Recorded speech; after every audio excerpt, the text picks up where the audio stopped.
Hello students, PC study point पे एक बार फिर से आपका बहुत बहुत स्वागत है।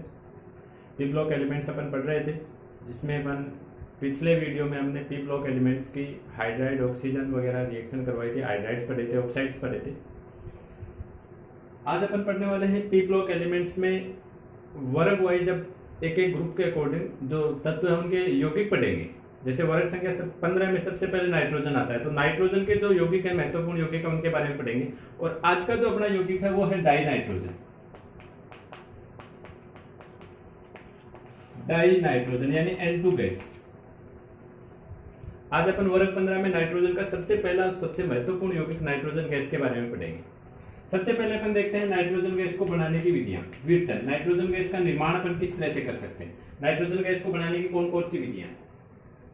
तो सबसे पहले नंबर 1, नाइट्रोजन गैस को बनाने के लिए एक तो अपन वायुमंडल में जो नाइट्रोजन गैस है पर्याप्त मात्रा में, खूब मात्रा में, सबसे ज्यादा वायुमंडल में नाइट्रोजन गैस ये अपन जानते हैं। वायुमंडल में सर्वाधिक मात्रा में यदि कोई गैस है तो वो नाइट्रोजन गैस है। तो क्यों ना अपन वहां से नाइट्रोजन को अलग प्राप्त करें। वहां से नाइट्रोजन गैस को प्राप्त करने का क्या तरीका है, किस तरह से प्राप्त किया जाए। वायुमंडल में जो वायु है, वायु में नाइट्रोजन गैस भी है, उस वायु को अपन संपीड़ित करके और कम टेम्परेचर पर यानी ठंडा करके, और उस वायु को अपने को सबसे पहले करना है द्रवित। अब वायु के अंदर जितनी भी गैसें हैं उन सबको द्रवित करना है। वो नाइट्रोजन है, ऑक्सीजन है, कार्बन डाइऑक्साइड है, जितनी भी गैसें हैं वो सारी द्रवित हो गई। कंप्लीट वायु को द्रवित करना है। और ये जो द्रवित वायु है इसके टेम्परेचर को फिर अपन वापस धीरे धीरे बढ़ाएंगे, यानी आसवन करेंगे इसका। और जैसे जैसे धीरे धीरे टेम्परेचर को बढ़ाएंगे तो जिस पदार्थ का, जिस गैस का क्वथनांक होगा वो गैस यहां से द्रव अवस्था से गैसीय अवस्था में चेंज हो जाएगी। और जो नाइट्रोजन गैस है इसका क्वथनांक होता है 77.2 केल्विन, यानी लगभग -200 डिग्री सेल्सियस। टेम्परेचर अपने को -200 डिग्री सेल्सियस से भी कम रखना है। यहां पर जैसे आप धीरे धीरे टेम्परेचर को बढ़ाएंगे तो जैसे ही टेम्परेचर 77.2 केल्विन पर पहुंचेगा तो जो द्रवित वायु है उसमें से नाइट्रोजन गैस जो द्रव अवस्था में है वो गैसीय अवस्था में बदलना स्टार्ट हो जाएगी, यानी अपने को नाइट्रोजन गैस प्राप्त होगी। और इस तरह से अपन यहां से नाइट्रोजन गैस को पृथक कर लेंगे। सभी गैसें अपने अपने क्वथनांक पर अलग अलग ताप पर द्रवित से गैसीय अवस्था में प्राप्त होंगी। तो 77.2 केल्विन ये टेम्परेचर अपने को ध्यान में रखना है। नाइट्रोजन गैस का क्वथनांक 77.2 केल्विन होता है। इस टेम्परेचर पर द्रवित वायु का अगर आसवन करेंगे तो हमें नाइट्रोजन गैस प्राप्त होती है। बनाने का नाइट्रोजन गैस प्राप्त करने का सबसे सरल और आसान तरीका है, बनाना नहीं पड़ता है अपने को, नाइट्रोजन गैस बनी हुई है, केवल आसवन करके उसको पृथक करना है। तो सबसे पहली विधि तो ये होगी। फिर इसके बाद में अगर अपन इस तरह से नहीं प्राप्त करना चाहिए, वायुमंडल से प्राप्त न करके अगर नाइट्रोजन गैस को बनाना चाहिए तो कुछ विधियां अपने पास में नाइट्रोजन गैस के निर्माण करने के लिए भी हैं कि नाइट्रोजन गैस का निर्माण अपन कौन कौन सी विधियों के द्वारा कर सकते हैं। तो नाइट्रोजन गैस बनाने के लिए दूसरी विधि जो है उसमें यह है कि आप कोई अमोनियम लवण लीजिए, कोई भी अमोनियम लवण। जैसे मान लीजिए मैंने ले लिया अमोनियम क्लोराइड, समझ गए। और किसी अमोनियम लवण को लेकर के और उसकी रिएक्शन आप कराएंगे सोडियम नाइट्राइड NaNO2 के साथ, उसकी रिएक्शन कराएंगे तो नाइट्रोजन गैस बनेगी। अमोनियम लवण और सोडियम नाइट्राइड दोनों की रिएक्शन कराएंगे, दोनों को गर्म करेंगे तो देखिए क्या बनेगा। दोनों को गर्म करेंगे तो दोनों की, सबसे पहले अपन देखो दोनों की रिएक्शन कैसे कराते हैं। इसका Na+NO2-, यहां पर NH4+ और Cl-, तो अपने पास में एक मोल तो ये बन जाएगा Na+ और Cl-, NaCl। फिर जैसे आप इसको गर्म करेंगे तो इसमें जो जल के अणु है वो वाष्पित होकर के बाहर निकलना स्टार्ट होंगे। और यहां से अपन कुल मिलाकर के 4 हाइड्रोजन और 2 ऑक्सीजन, यानी आप जल के कुल मिलाकर के 2 अणु निकाल सकते हैं। गर्म करेंगे तो यहां से 2 H2O निकल जाएंगे। और उसके बाद में अपने पास में शेष बचेगा यहां पर और यहां 2 नाइट्रोजन, जो दोनों मिलकर के क्या बना लेंगे, नाइट्रोजन गैस का निर्माण कर लेंगे। सीधा सा तरीका है, अमोनियम क्लोराइड और सोडियम नाइट्राइड की रिएक्शन कराइए, NaCl बनेगा, प्लस उसको गर्म करेंगे तो यहां से 2H2O निकल जाएंगे और 2H2O निकलने के बाद में अपने पास में केवल बचेगी N2 यानी नाइट्रोजन गैस बनेगी। एक नाइट्रोजन यहां बचेगा, एक नाइट्रोजन यहां, दोनों नाइट्रोजन जुड़ करके नाइट्रोजन गैस यानी N2 गैस का निर्माण कर लेते हैं। तो ये बनाने का सीधा सा तरीका है। ये जो तरीका है बनाने का, इसमें जो अपने पास में नाइट्रोजन गैस बनती है, इसमें नाइट्रोजन गैस के अलावा कुछ अशुद्धियां भी बनती हैं अपने पास में। नाइट्रोजन मोनोऑक्साइड, नाइट्रस ऑक्साइड और नाइट्रिक अम्ल, ये अशुद्धियां भी बनेंगी यहां पर नाइट्रोजन गैस के साथ इस विधि में। तो ये जो अशुद्धियां बनेंगी, इनको अलग करने का, पृथक करने का क्या तरीका है? जो नाइट्रोजन गैस बनती है उसको पोटेशियम डाइक्रोमेट, ये होता है पोटेशियम डाइक्रोमेट K2Cr2O7, Cr2O7-2, इस ऋणायन का नाम होता है डाइक्रोमेट Cr2O7। ध्यान रखिए Cr2O7-2, इस ऋणायन को डाइक्रोमेट आयन से नाम के से जाना जाता है। तो पोटेशियम डाइक्रोमेट, तो इसके साथ में आप पोटेशियम जोड़ दीजिए, पोटेशियम डाइक्रोमेट बन गया। पोटेशियम डाइक्रोमेट युक्त सल्फ्यूरिक अम्ल के विलयन में से प्रवाहित करेंगे। जो अशुद्ध नाइट्रोजन है जिसमें नाइट्रस ऑक्साइड और नाइट्रिक अम्ल की अशुद्धियां हैं, उन्हें सल्फ्यूरिक अम्ल और पोटेशियम डाइक्रोमेट, इन दोनों के मिश्रण में से, इस विलयन में से प्रवाहित करेंगे और इस विलयन में से प्रवाहित करके अपन नाइट्रोजन गैस को शुद्ध कर सकते हैं। जो अशुद्धियां हैं उनको ये अवशोषित कर लेते हैं। तो दूसरी विधि में नाइट्रोजन गैस बना करके उसको अपन शुद्ध कर लेंगे। उसके बाद में मेथड नंबर 3, तीसरा तरीका, तीसरी नाइट्रोजन गैस को बनाने की जो विधि है वो है अमोनियम डाइक्रोमेट। डाइक्रोमेट अभी आपने देखा Cr2O7-2 होता है, और अमोनियम डाइक्रोमेट NH4+, तो ये बन गया अमोनियम डाइक्रोमेट का सूत्र। NH4 की होल ट्वाइस Cr2O7, इसको अपन गर्म करेंगे। अमोनियम डाइक्रोमेट को गर्म कीजिए, गर्म करेंगे तो इसमें से जल के अणु वाष्पित होकर के बाहर निकलना स्टार्ट होंगे। तो आप इसमें से देखिए कितने जल के अणु निकल सकते हैं।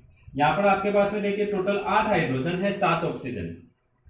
ऑक्सीजन तो खूब है, लेकिन 8 हाइड्रोजन से मात्र आप 4 ही जल के अणु बाहर निष्कासित कर सकते हैं 8 हाइड्रोजन से। तो यहां से अपने पास में निकल गए 4H2। 4H2 निकलने के बाद में देखिए बचा क्या है, यहां पर तो केवल N2 बचा है। देखिए हाइड्रोजन सारे निकल गए, बचा क्या, 2 नाइट्रोजन। ये लीजिए बन गई नाइट्रोजन गैस।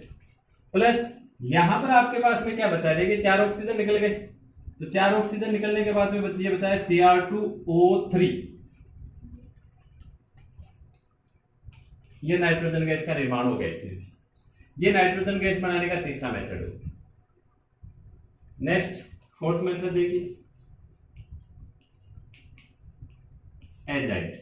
किसी भी धातु एजाइड को गर्म करके अपन नाइट्रोजन गैस बना सकते हैं। यहां पर लिख देता हूं ऊपर। एजाइड क्या होता है देखिए, जैसे डाइक्रोमेट Cr2O7-2 आयन का नाम डाइक्रोमेट होता है, वैसे ही N3- इस ऋणायन का नाम एजाइड होता है। N3- ऋणायन का नाम क्या है, एजाइड। किसी भी धातु एजाइड, जैसे मैं कहूं सोडियम एजाइड, तो आप बनाएंगे NaN3, सोडियम एजाइड हो गया। बेरियम एजाइड, सोडियम एजाइड बनाया तो इसके साथ में आप Na+ जोड़ दीजिए। मैं कहूं बेरियम एजाइड, इन दोनों को जोड़ दीजिए। Ba+2 के साथ में N3 जुड़ेंगे 2, ये एजाइड होगी। किसी भी धातु एजाइड को आपको केवल गर्म करना है। धातु एजाइड को गर्म करेंगे तो धातु एजाइड का अपघटन हो जाएगा, टूट जाएगा, धातु अलग हो जाएगी, नाइट्रोजन अलग, धातु अलग और नाइट्रोजन अलग, सोडियम धातु अलग और नाइट्रोजन अलग। फिर रिएक्शन को आप संतुलित करके लिख लीजिए, ये लीजिए। बेरियम एजाइड को गर्म कीजिए, बेरियम अलग और नाइट्रोजन गैस अलग। तो ये है अपने पास में नाइट्रोजन गैस को बनाने के 4 मेथड। वायुमंडल में से प्राप्त कीजिए, अमोनियम क्लोराइड की सोडियम नाइट्राइड के साथ रिएक्शन कीजिए, अमोनियम डाइक्रोमेट को गर्म कीजिए, या फिर किसी धातु एजाइड को गर्म कीजिए। इस तरह से अपन वायुमंडल से नाइट्रोजन गैस नाइट्रोजन गैस का निर्माण कर सकते हैं, या वायुमंडल से नाइट्रोजन गैस की प्राप्ति कर सकते हैं। ये तो है नाइट्रोजन गैस बनाने की विधि। अब अपन देखते हैं नाइट्रोजन गैस के भौतिक गुण। भौतिक गुणों में आप देख सकते हो कि नाइट्रोजन गैस वायुमंडल में खूब मात्रा में है, उसका कोई कलर नहीं है, रंगहीन होती है, कोई स्मेल नहीं आती है, गंधहीन है, कोई हानिकारक गैस भी नहीं है, अविषैली, और रूम टेम्परेचर पर यह गैसीय अवस्था में पाई जाती है। इसका बॉइलिंग पॉइंट यानी जो क्वथनांक है वो अभी अपन ने देखा 77.2 केल्विन, और इसकी जल में विलेयता भी बहुत कम होती है, जल में बहुत ही कम, अविलेय मान सकते हैं आप, अल्प विलेय, बहुत ही ज्यादा कम मात्रा में ये जल में विलेय होती है। ये है नाइट्रोजन गैस के भौतिक गुण। अब देखते हैं नाइट्रोजन गैस के रासायनिक गुण।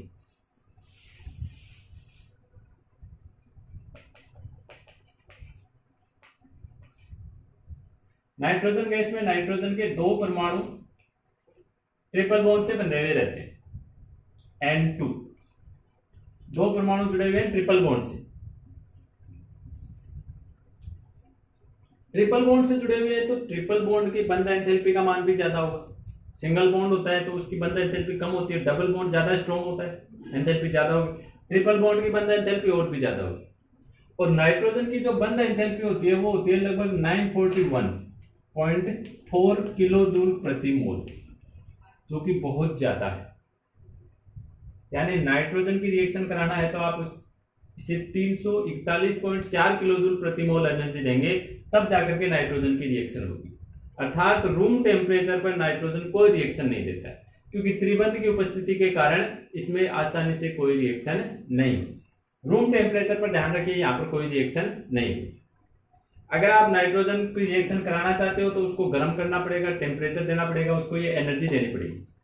अगर एनर्जी देंगे तो ये सबके साथ रिएक्शन करता है, धातुओं के साथ, अधातुओं के साथ, यौगिकों के साथ। जैसे मैं कुछ धातुएं लिख लेता हूं, जैसे सोडियम धातु है, मान लीजिए, कैल्शियम धातु है, एल्यूमिनियम धातु, हाइड्रोजन है धातु है,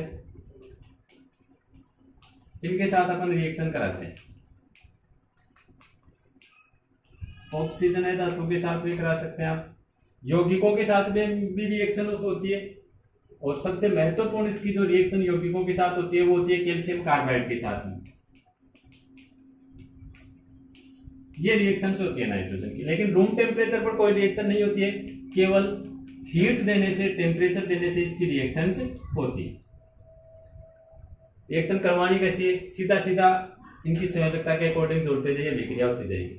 जैसे सोडियम के साथ नाइट्रोजन को जोड़ूंगा मैं, ये सोडियम और नाइट्रोजन, सोडियम की संयोजकता है 1, नाइट्रोजन की संयोजकता है 3, संतुलित कर देना।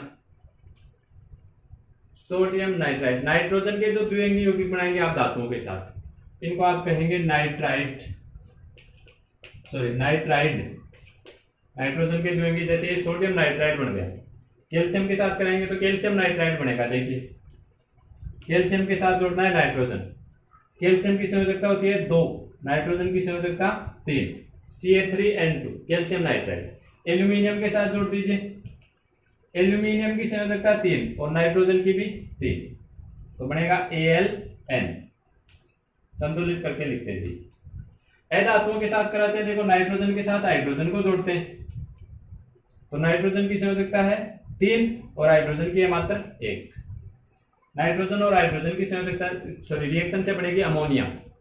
ये अमोनिया बनाने की विधियों में पढ़ेंगे अपन, डिटेल से पढ़ेंगे इस रिएक्शन।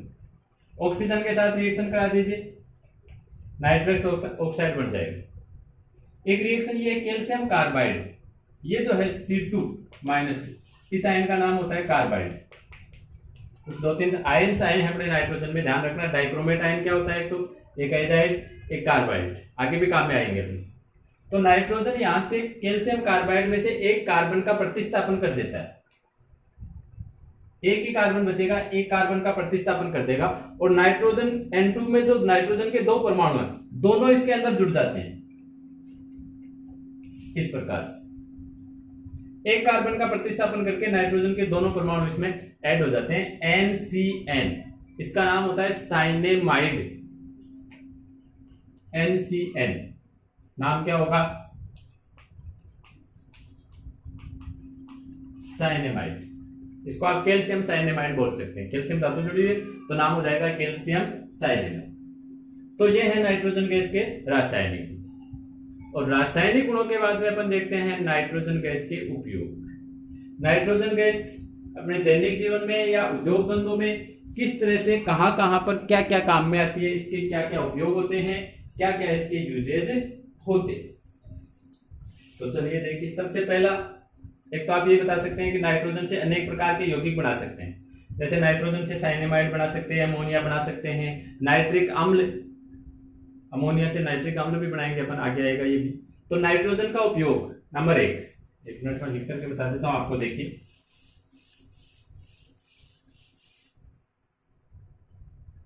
उपयोग, तो उपयोग में नंबर आप एक लिखेंगे, विभिन्न यौगिकों के निर्माण में।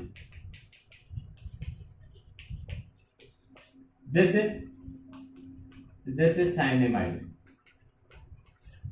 साइनेमाइड बनाने में नाइट्रोजन गैस काम में आता है। नाइट्रिक अम्ल, अमोनिया,